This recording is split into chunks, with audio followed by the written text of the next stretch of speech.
tracking. It's day 23. We're getting down there. We're almost done. I know. Incredible. Wow. And 2020 nearly done too.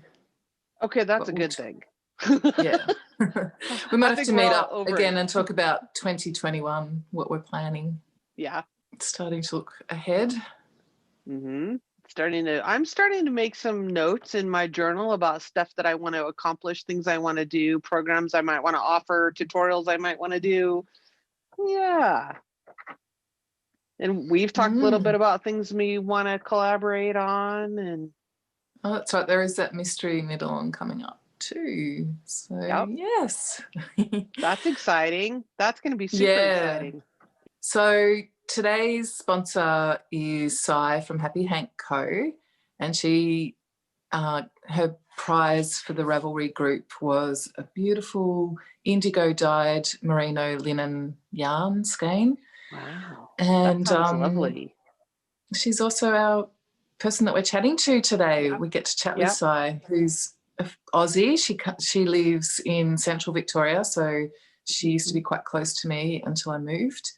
And I love her theme for this year's kit. She used natural dyes, and not just natural dyes where she foraged for all the materials. Yeah, the actual plants, and then she used that to.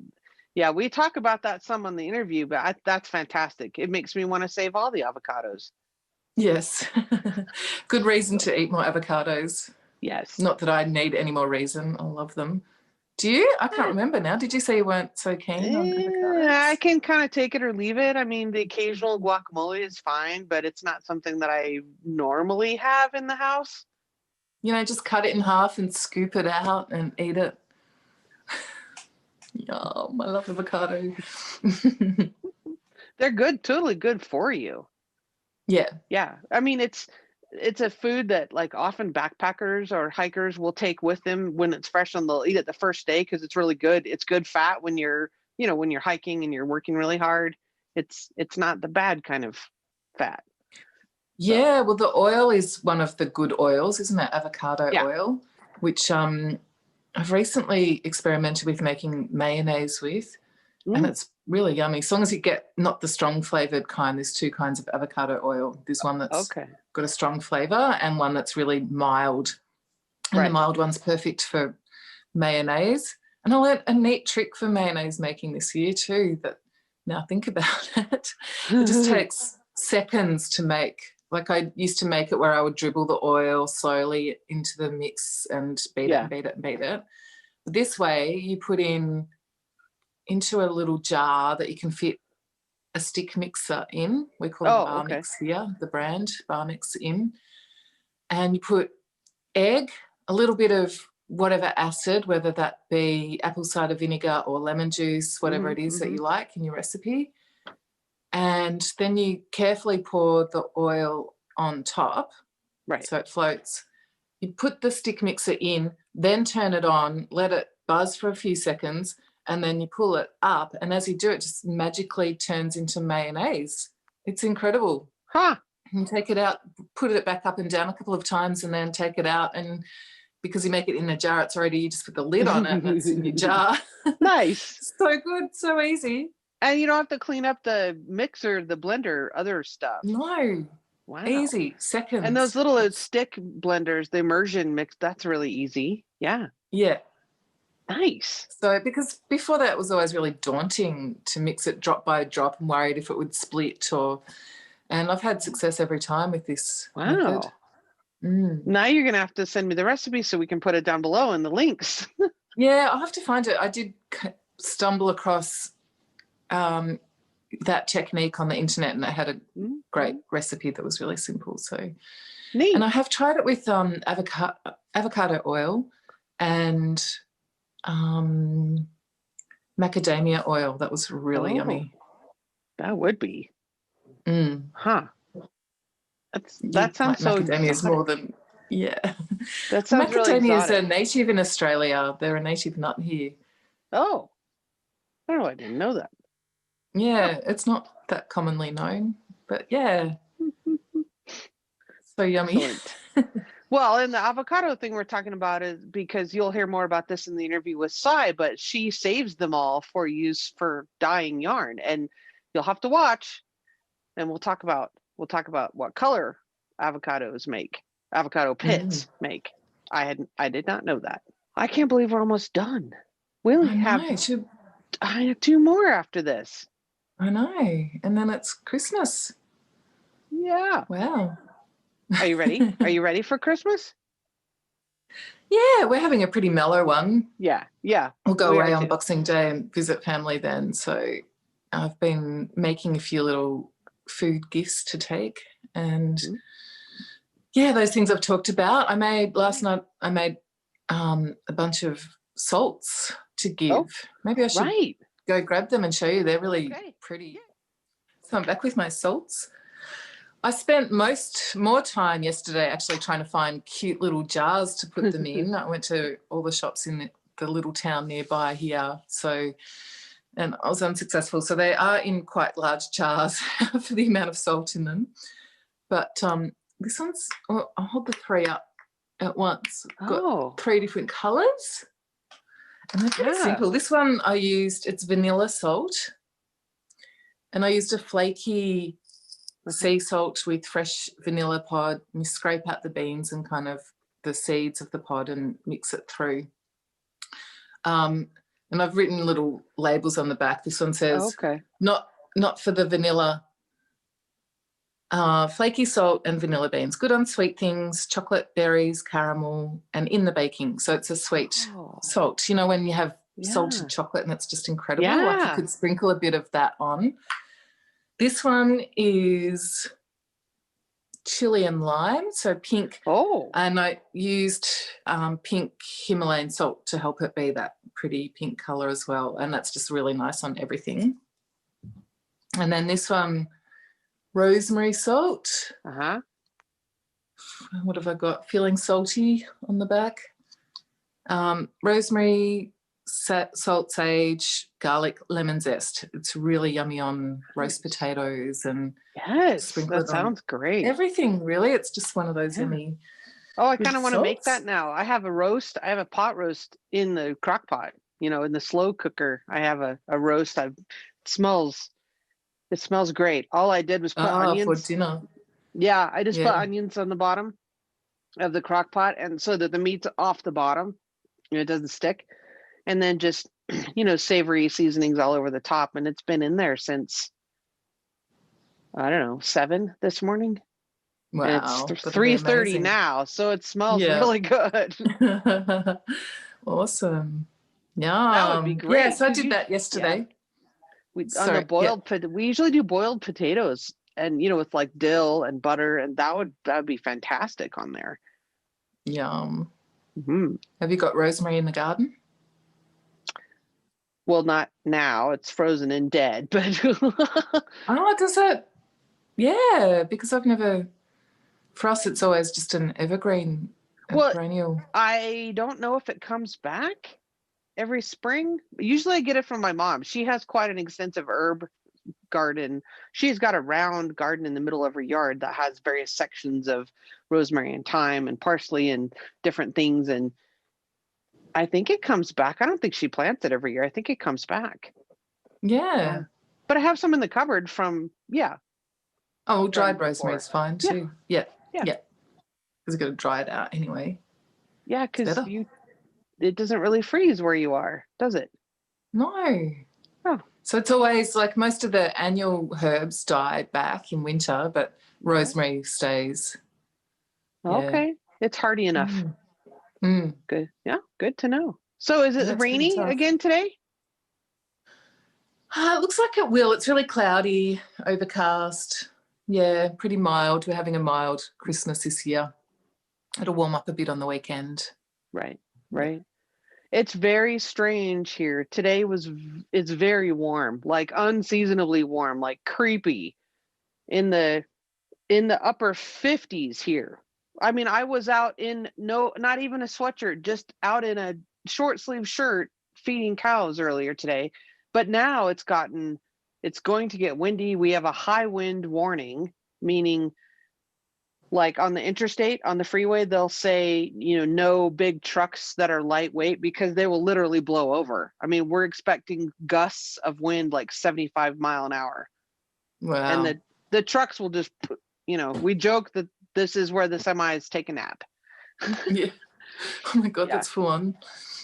It is. And so does that mean your mail all gets, because, you know, we've been talking about post and expecting things and, you know, so I guess all that gets delayed in those conditions? No, the guy will still come. The mail guy comes. But we have like pieces of metal inside our mailbox. So he puts the letter down, puts that on top, and then shuts the door real fast.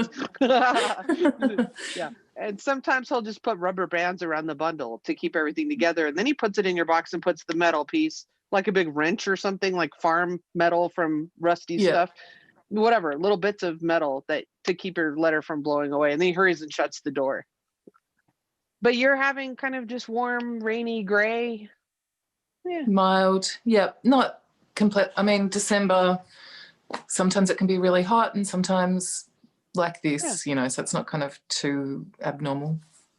I think it's probably a relief really after last December and the big bushfires that happened to have a bit of mellow weather. And if it's hot early in the season, like if December is really hot and dry, it does mean that the conditions worsen for bushfires later in summer. So, yeah, it's not too bad.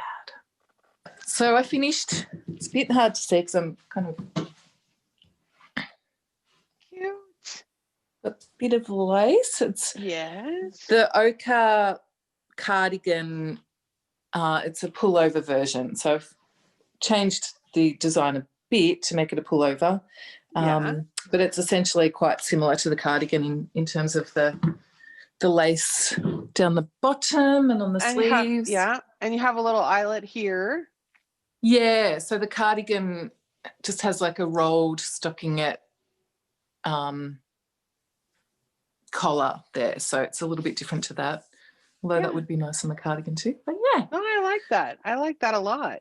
Look at you cranking it out. So cast on another one, a pink one. I decided not to go with fade. I've got a beautiful pink 50% linen and 50% merino, so I thought that would be nice for an alternate to the black version. Yeah. Yes. I have a lot of black dresses, so it is good to have a colourful pullover. See, now I want to cast that on. It's a good thing you don't have the pattern written up. Otherwise, I'd be like rummaging and I'd be like, oh, I want to do that now. Only when you've finished, how many whips are you allowed to finish before you're allowed to cast on another one? All the whips. And I was telling you earlier, my daughter and I are, you know, clearing out the stash, and I'm finding things I'm putting in a donate box, like acrylic yarn that I'm truly not going to use. And so someone else may as well, you know, use that for crafts or whatever. So we're going through bags of things that have just kind of been stuck in the corner or like pushed off to the side. And I found another freaking whip. It's just nuts. But yeah, but I know, I mean, that's been shoved in this bag for years and it's acrylic and I know I'm never going to finish it. And I don't even remember what pattern it was.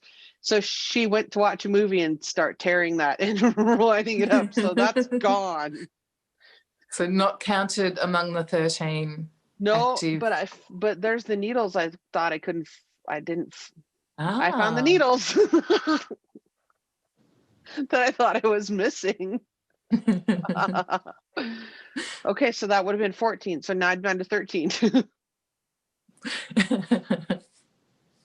But I know that I will frog a couple of those that I'm either unhappy with or just know that I don't need them, and I would rather have the yarn for something else in the future. So yeah. But we'll make a video have you got the booties done, the slippers? No, but I finished my, I'm on the second one, and I did finish my square from yesterday, which is blocking. It's actually in the sink right now. And I cast on my next one, which was this colorway was called Mica, and it's kind of a beige with all the speckles, so that's fun. I'm still knitting squares. I'm being monogamous. You got your stack? Can you show us your square stack? I can go get it, or I thought maybe we do that tomorrow. We'll show it. Okay, all right. Because going to try to choose a contrasting, the put it together yarn. I'll try to have my daughter to pick that, and then I'll show it all at once. So. Yeah, that's nice to let her pick that colour. Yeah, so we'll do that tomorrow. Yeah. All right. Well, let's unwrap today's little packages. Yes.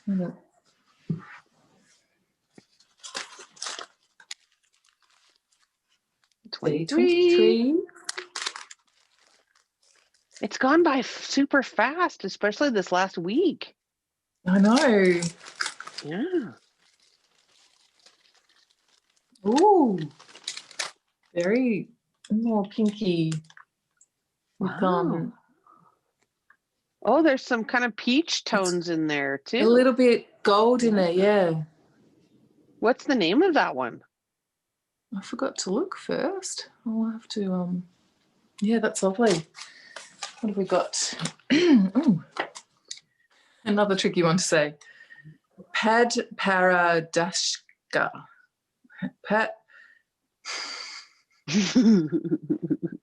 Padparadaska. I think that's how I say it. Padparadaska. It's this one down the bottom. Oh, yeah. And there's probably a bit of a spoiler with the one below that. But I think we know where we're headed. Yeah. Wow. So that's gorgeous. It just looks like you have a party hanging from your mantle. How good is that? It's just so festive. It is. I'll just have to leave it there until I'm ready to use it. At least until the new year. Yeah. Okay, 23. It looks like we've got yarn there. Yarn. Yeah. How appropriate. We've been pretty inventive. Hasn't really been repetition, has there? Oh, no. Wow, this one's also very light. That's because these are the middle changeover skeins. So these are pretty light. Yeah. So this one is pretty cream or oatmeal color. That's pretty accurate there, I think. Yeah. And this one is this is number 12, and it's called Papery. Yeah, it is. That makes sense. Papery. It is kind of a cream parchment color. Yeah.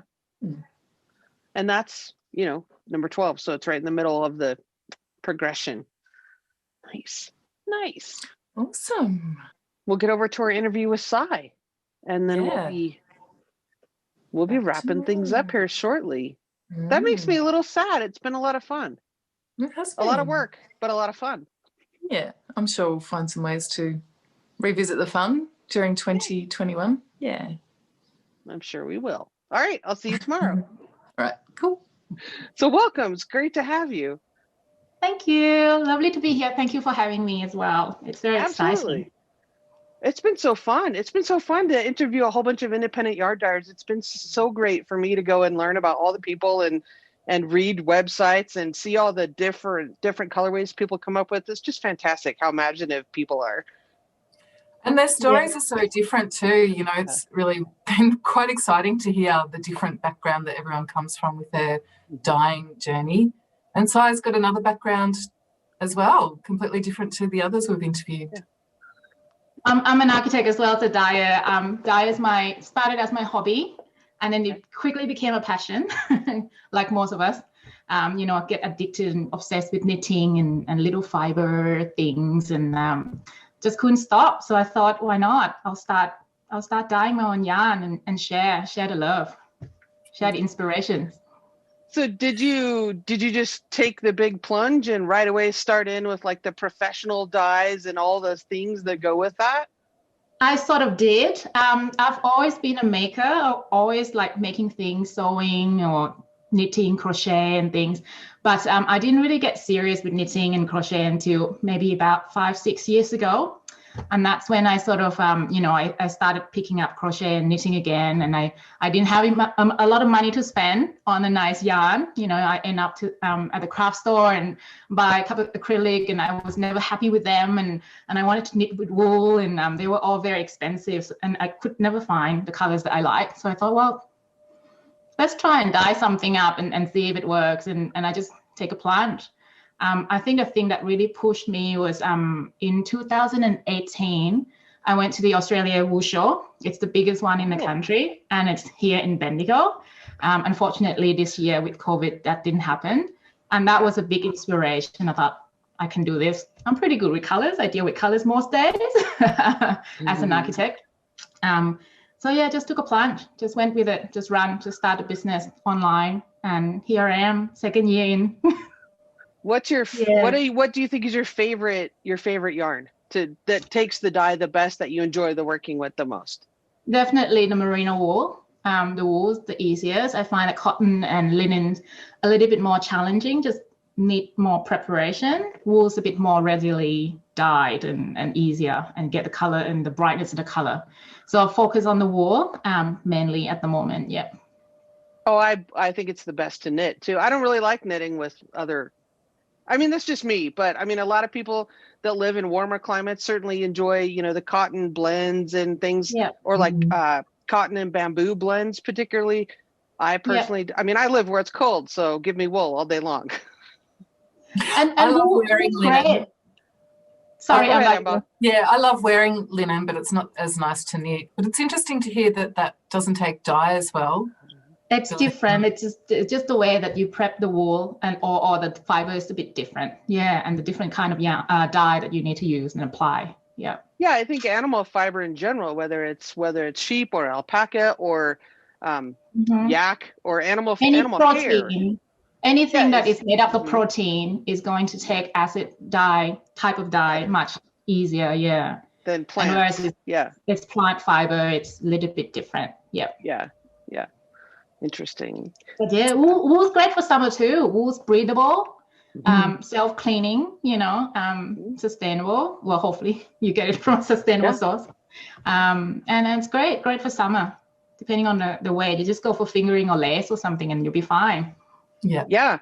Well, it's true. And I do a lot of hiking in the summertime. And so I try to buy merino socks, wool socks, because first of all, wool doesn't stink. It doesn't stink. And I mean, we don't need to talk about my feet, but it also, the blends that they dry quickly. It dries quickly. It's warm when it's wet. I mean, there's all these reasons to buy sustainable wool products. Absolutely. Yeah. And that's my focus as well. When I started this Happy Hank dye studio, I call it studio, but really it's just my home. It's a little lean-to garage, sort of outdoor, where I'm setting up. I wanted to do something that is sustainable, and I'm trying to source my yarn from ethically grown fiber and sustainably produced and spun as much as I can. And what I try to do as well as a business is to make sure I am sustainable down to just shipping. I don't use any plastic. There's zero plastic in my packaging and things fantastic. Like that. Use compostable mailers and things like that. Just I don't want to pass on the responsibility to my customer to have to get rid of the rubbish or the waste. I've reused the packages that you've sent me with the reusable packaging, which is great. I love it when it can be composted.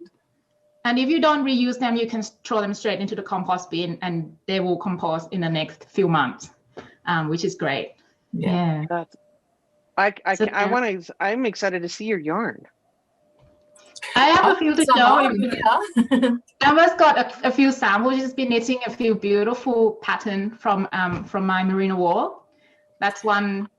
All green. This is a DK weight yarn in the colour Wild Mullard. Is that how I say it? Which I'm obsessed with. I just love this colour so much. So, knit a shawl design. I think Ambah went on a green journey last year. She needed a lot of green. This year seems to be pink, but oh, that's lovely. And then a matching hat as well. Oh, right. So that's Padina, and then over there's a pullover that's with the bobble. With the bobbles. I'm just trying to think of the name of that now. And also another shawl, so Padina is a seaweed. I was quite inspired by my move down here, and this is called Melalueca. Oh, okay. Yes. Which is a tea tree that grows near the bush, the beach down here. Yeah, yeah. So it's like my sea change collection. And I think knitted in the merino singles, isn't it? Sorry, Ambah. That's knitted in the merino singles. Yeah. Yeah, Ambah likes the singles. I do. She does. You like your twist sock yarn. I do. I like my 4-ply or 2-ply at least. Yeah, definitely. That's fantastic. Yeah, so just beautiful colours. I love size colour. Thank you. That's I try to most of the time I really like the natural neutral mute, but at the same time I like to splash some color in just for fun. I usually wear, I don't know, I wear, like you can see at the back, I do wear a lot of neutral color, but sometimes I like this. I'm like, I want a bright a splash of bright. Wonderful. Jumper in the background looks intriguing. It's gorgeous. Yeah, it's interesting. This one is by Junko, the Bouquet Sweater, and I just use the natural yarn, the undye yak and merino mix, and I held it together with fingering weight. So it's the 2 strands of so it's 1 strand 8-ply and 1 strand 4-ply to get a worsted weight. So when you say 8-ply in Australia, does that mean DK? Is that DK-ish? DK in UK. It's kind of light worsted for you guys, I think. Okay, sure. Yeah, sure. There's a handy chart that I found on Ravelry, I believe. It's a chart that tells the conversions across like Australia, the UK, the US. Yeah, it's handy because I have lots of people in my group from other places, and they talk about how many plies, and so we try to make it understandable for everyone. It's tricky. Like if the pattern call for worsted, I can never find one. I need to actually make it up myself and do a gauge. Okay. So is that like 10-ply then? It could be 10-ply. I think worsted is between 8 to 12 for us. 8 to 12 ply, isn't it, Ambah? Very, yeah. So DK is what we call 8-ply, and then worsted can be either like a DK or a heavy Aran 12-ply. Oh, right. Yeah, like you say, you really need to swatch because absolutely. It varies so much. Like a sport weight, as we've mentioned before, I find sometimes that's like closer to a fingering and then other times closer to a DK. DK, yeah. I preach swatching on my channel all the time, and people in the group are always telling my socks don't fit. Did you swatch? No. Well. I am terrible with swatching too. If it's a shawl or anything that doesn't need a perfect fit, I don't swatch. I'm terrible. The thing is, like, I do because sometimes, like in my group, we just finished a while ago. We just finished the knit along for Ambah's pattern for the Lavella shawl, and I only had 3 skeins of this particular DK, and if I didn't swatch it, I was going to run out of my first color. Or the lighter color, you're going to run out if you don't be careful. So there is. So even though I don't really care necessarily how big or small the shawl is, I do, but but I don't want to run out either. Run a close-ish gauge so that you've got the right yarn chicken. Yarn chicken, absolutely. See, I didn't know if you'd know that. If I said that, I didn't know if you say that in Australia. Play yarn chicken. We do. Yeah, we know about yarn chicken. So tell us about your advent kits that you made. We'll put a photo in. But I want to know about all the minis. I love minis. Yeah. So with this year Advent set that I've done, it's the second year that I've done it because second year into the business, and it's all natural botanical dye.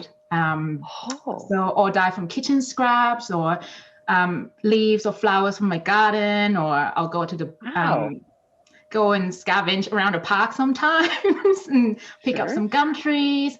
There are just so many colors around you. There's so much color potential in everywhere.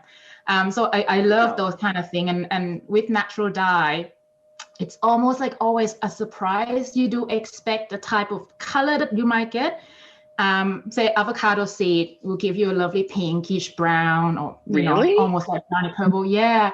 And I had no idea that avocado would make pink. Yeah. It's so beautiful too. Wow. It's beautiful. I can show you a bit later on. I've got some sample of the avocado dye. And, things like avocado is really cool. But, I eat avocado almost every day just to collect the seed to dye up a lot of yarn. Can you tax have a jar of avocado seeds sitting there all the time. It took me half a year. Does that make them tax deductible? Avocados. I should. Ambah, good idea. I haven't been doing that. I should be sort of raw materials. Yes, you have to have supplies. Yeah, and things like gum leaves, eucalyptus leaves that we have here, different variety, different. Oh, wait a minute. We don't have that here. So when you say gum tree, you mean eucalyptus? Eucalyptus, yeah. Oh, I didn't know that was the same thing. Oh. That's what we call our eucalyptus. We're a bit lazy here in Australia. We shorten everything. We just have a short name for everything. But why is it called gum tree? I don't know. How do you know? I have to Google that. Yeah. I'll quickly look at that now. It could be the sap or I'm not sure. Could be the texture of the leaf. I didn't know. I mean, just from the ignorant American side of the world, I had no idea that eucalyptus and gum tree was the same. I didn't know that. Oh, wow. Yeah. Okay. Things to Google. Just live with it. So it's not something I've ever questioned. Not something I've ever questioned either. But I should have just Googled it. And apparently it's because the species ooze visible amounts of thick sap. So there are a lot of gum coming out of the gum tree. Yeah. Okay. There you go. Yeah. So is it the leaves or the goo that you use for dyeing? It's the leaf. You can use the bark as well, but leaves is easy enough. And variation of it. What color does that make? Species that give you different colors. So there's what so color much does it make? You can get a range from sort of rusty brown, sort of rusty red, to like olivey green, to yellow, sort of gold. But with natural dye, it depends on what chemical you add into it. You add acidity, you add iron, you add alum, it changes color again. So it's just a really fun experiment. Interesting. Wow.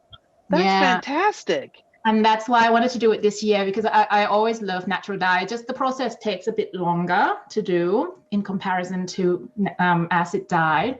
But it's an experiment, it's a journey. And for me, the Advent set, it's, you want to surprise each day. You want it to be unique for that year. It certainly will not be repeated exact same, because even if you use the same recipe for the natural dye, it depends on the season. If you collect the leaf from October or January or summer or spring, and your pot might have a bit of iron in it, it changes. Yeah.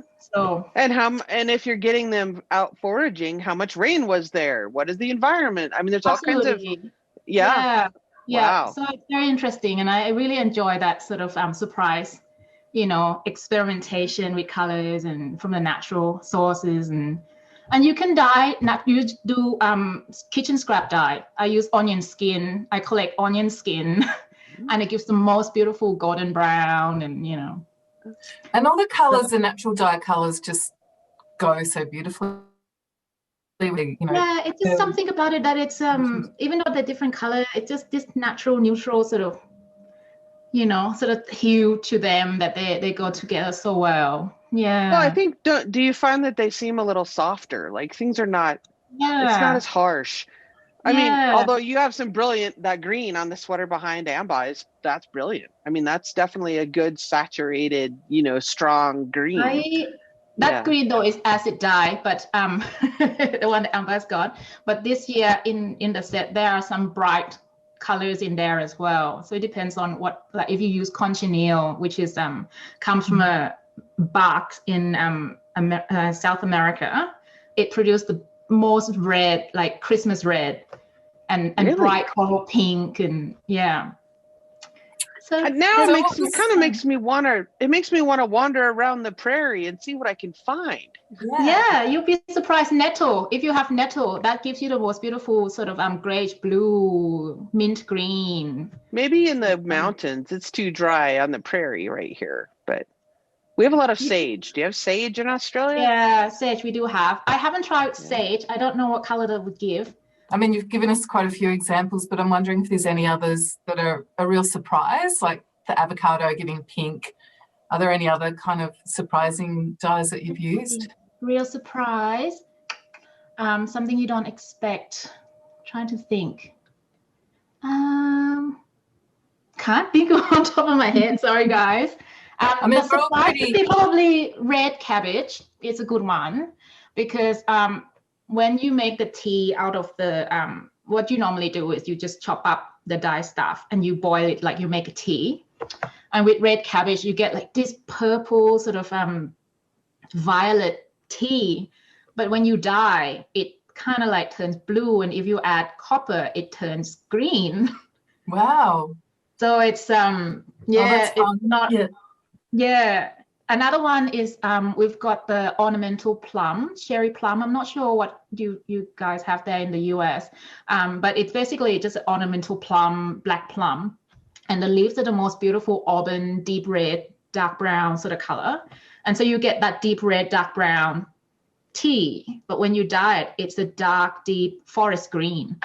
Wow. So that's another one. Sounds beautiful. Wow. Yeah, so I'm curious how have you learned all this? Like when you were talking about adding copper or adding iron or adding alum, have you learned all of this just by reading and researching or some experimentation or both? Both.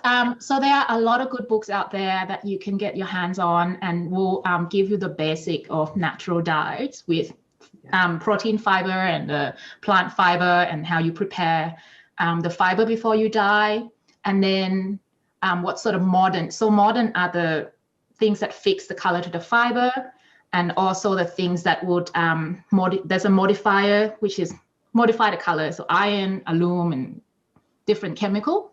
So you'll be able to find a range of different methods and basic information, but it all comes down to your experiment as well, because it really varies so much. And that's the fun bit about natural dye, I think. Yeah. The unknown. I'll bet you can sell. I mean, I think you could, well, maybe you already do, sell the experiment ones because people know that they're one of a kind, never to be repeated. I think that's amazing. Yeah. I mean, you can repeat it, but it will not be exactly the same. So if you buy a sweater quantity and you run out and you order some more, it will not be exactly the same. So that's a difficulty with this as well. Like, that's my plan next year. I want to try and do more natural dye product. It's just that it is limited in terms of you need to collect so much dye stuff to produce a big amount, and that's it. Right. That's it. Yeah. That's the lot. And then next time it's a different one. It's a different color. That makes it really special, though. I mean, yeah. It's cool. really fun.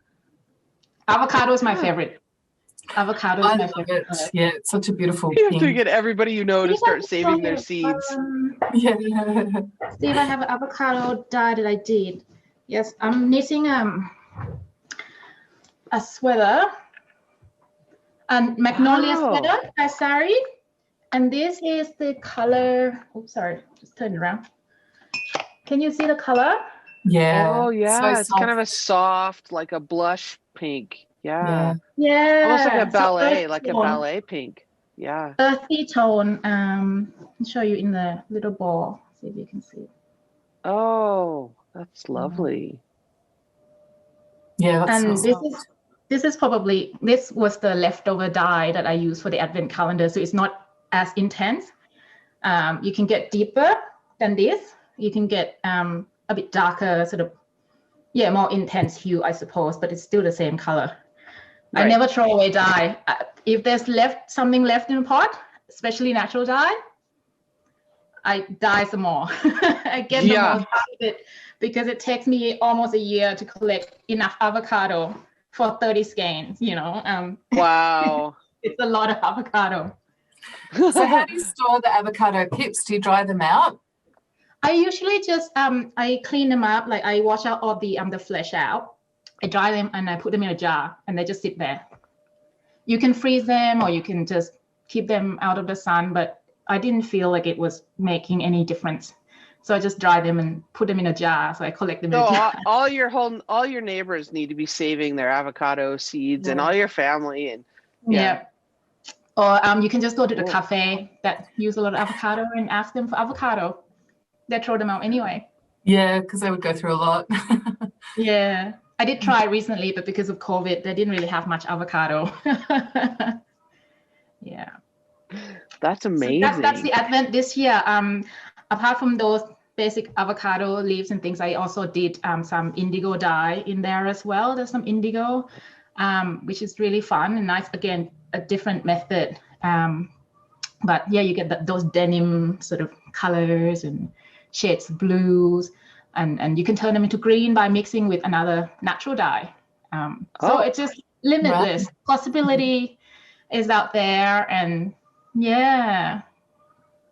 Well, I'm looking forward to seeing the kit. We'll have probably had a little peek before this airs, and really excited to see where your experimentation goes next year as well. Yeah, and on top of that, with the kit, I added a lot of goodies this year.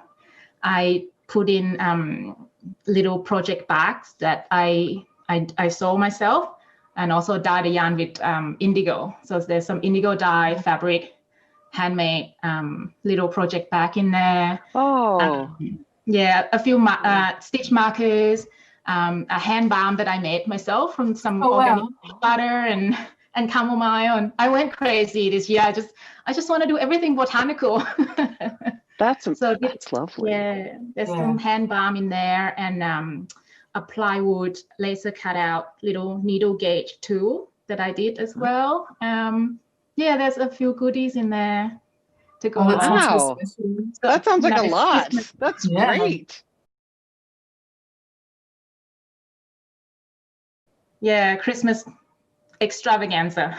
I just want to put a joy into the end of this 2020, because it's been so hard for everyone this year. That's so a hopefully fantastic way. It brings a bit of joy towards the end of the year and finish hopefully positively, or at least have a bit of fun. Yeah. So do you think you'll repeat the Advent kit next year? I think so. I think it's becoming a bit of my new tradition. It's something I look forward to actually making. I do have to set aside a lot of time to produce them though, because I'm the lone woman behind the scene. I dye everything, I prepare the yarn, I pack everything, and it takes a lot of work. Yes. It took me a couple of weeks to wrap them all up. And I invaded my entire living room. There's packages everywhere. I was just sitting there like a lone elf at the Christmas Eve trying to send out the gift. But it's a fun process, and it's nice. It's a nice thing to look forward to at the end of the year. Yeah. I will make it again every year. And you have something you can show us? I do have. This is the yarn. It's a new base I'm experimenting with. It's 10% linen and 90% merino singles. That looks nice. And this is dyed with indigo. So this is natural dye. I'll just open it up to show you. So it's sort of like a gradient. Yeah, that's wonderful. So you probably get a striation out of it when you knit it. I'm hoping to do more of indigo dye and natural dye, because it's one of my big interests and my favorite thing to do in the dyeing process. So hopefully next year you'll see some more of these wonderful natural experiment. Your boxes sound amazing. I'd be so happy to get that in the mail. That's amazing. Yeah. You have been busy. You've been doing so much. Been busy, it's good fun though. It took a while to do that set. I think it's probably took me a couple of months to dye everything and get everything made and ready, and a couple of more weeks to actually pack. But you made it. You made it on time. Everything's out there. I made it. The thing is, joy. I start selling my Advent set quite early, because I knew I need to get the yarn order in this year. Was a bit of a difficult thing as well because of the COVID delay. So I had my listing back in June. So thank you everyone who bought that in June. It was early commitment. Yeah. Well, it sounds like they knew they'd be getting something really special. So that's fantastic. So I know you have big plans for 2021, including a new baby. New baby. Yeah. Yes. So I was going to ask you, well, what are you working on for 2021? And then I'm like, well, that's a stupid question because you're already working on it. It's in the oven. The baby is, I'm expecting the second baby who is meant to be coming in the first week of February. Yeah. So the first few months of the next year, I'll probably try to take it easy. Of course. That means I'll be on leave from my usual work as well. So I'm hoping that I will have some more time to focus on thinking about maybe new colors and maybe something else. I like to do some accessories as well. I do project bags. So this is one of the project bags that is available through my shop that I saw. They're beautiful. And the sock keepers that you make as well. They're so clever. I don't have any, but it's basically a little double pointed needle socks kind of keeper, I suppose. You're right, Ambah. It's just a little rectangular, or sometimes I made it into a cloud shape.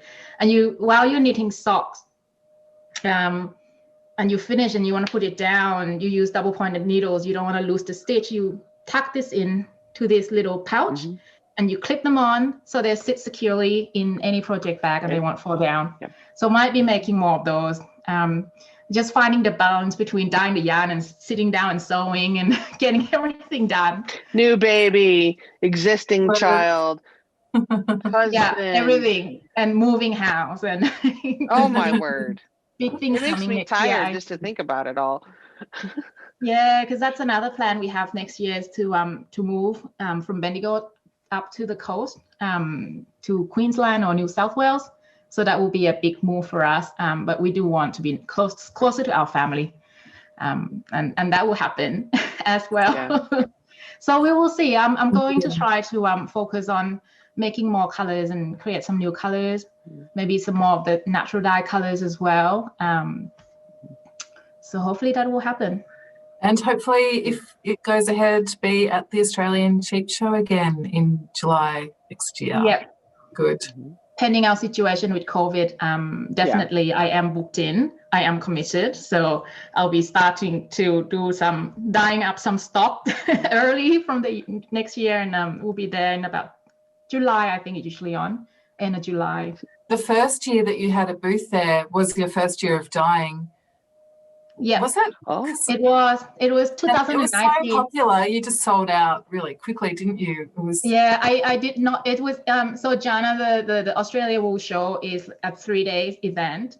It is like a agricultural show, but so people bring their sheep and tractors and all that kind of big ag show. But part of that is also a craft sort of section of it. So there's hundreds of hand dyers who come together from all over the country to sell their yarn and showcase their yarn and things. So I was part of that section. And I had a little booth, which was just a 3 by 3 meters. And it was 3-day long. And I did not get time to go to the toilet. I can imagine. Busy. Yeah. Busy. Yeah, I think I had about 600 skeins there that day. I wasn't sure how much to bring, but it did sell out pretty quickly. And it was lovely to meet everyone in person because that was my first year doing this business and it's all online, obviously. I don't have a shop front or anything. And it was lovely to talk to people and hear their comments, whether they do like it or not, and learning from them as well. It's a wonderful time to meet with the community there. Yeah, and Ambah was so lovely to lend me her sample that she's wearing.